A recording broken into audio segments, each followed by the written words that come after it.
And we also have some different plants grown out here as well.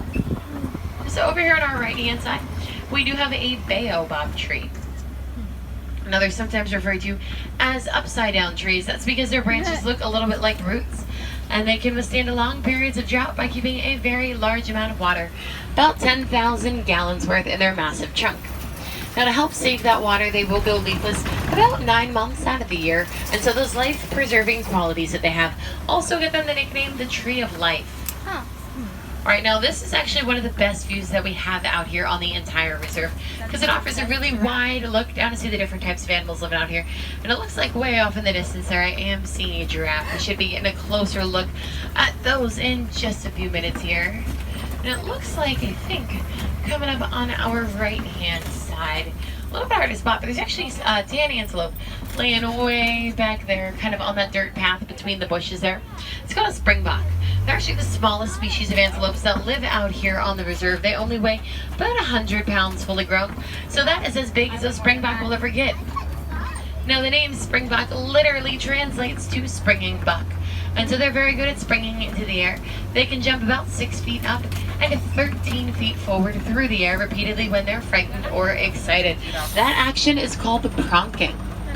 And they're also one of the top 10 fastest land mammals in the world, reaching speeds of about 55 miles an hour, which is only 5 miles slower than cheetahs.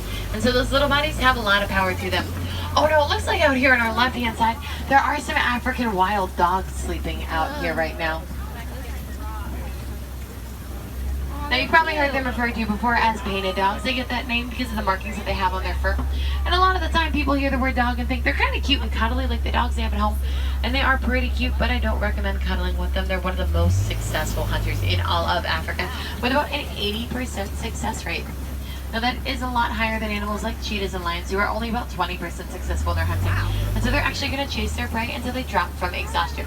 Now I do think I heard someone say hyenas. They're actually not related to hyenas at all. These are canines, and hyenas are their own species called Hyenidae.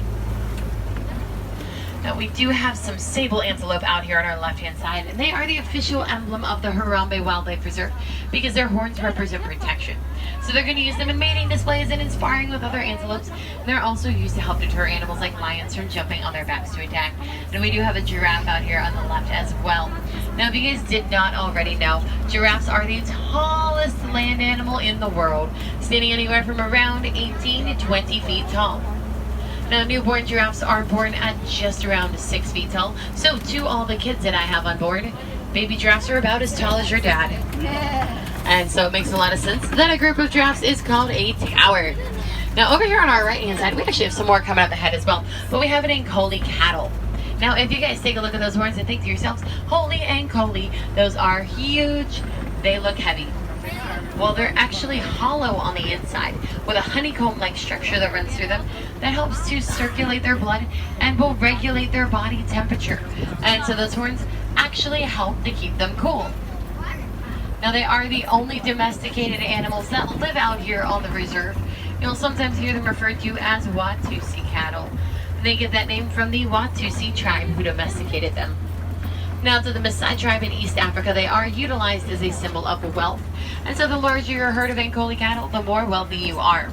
And those people who own Ankole cattle are going to build them pens made of a thorny bush. They call those manyatta.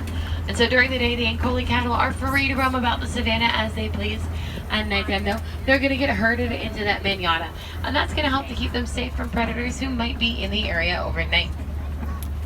Now, laying just past them over here on our right-hand side, there is actually just one gray animal out there. It's called a white-bearded wildebeest. Now, you'll sometimes hear them referred to as gnu. That's spelled G-N-U. And that refers to the low grunting noise that they make. So, kind of like how a cow goes moo, a white-bearded wildebeest will go gnu. Now, they do live in the most densely packed herds of any mammal, with the exception of humans.